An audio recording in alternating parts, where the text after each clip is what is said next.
Narito ang isa sa mga breeder roosters na pinakapinagtuunan namin ng pansin noong nakaraang taon.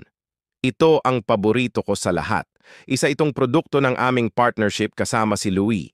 Siya si Fantasminha, anak ng tanyag na tandang na si Fantasma na nakuha namin mula kay PC.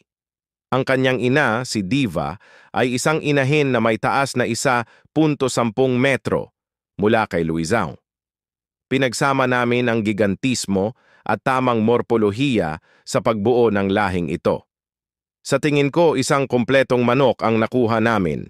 May taas siyang 1.15 hanggang 1.16 metro at may magagandang katangian. Maganda ang istruktura ng ulo, matingkad ang dilaw na tuka at balanseng lahi. Matibay at matipuno siya. Isa sa mga pinakamahusay naming breeders. Bagamat bago pa sa produksyon, masasabi kong isa siya sa pinakakompletong breeder roosters na napalaki namin.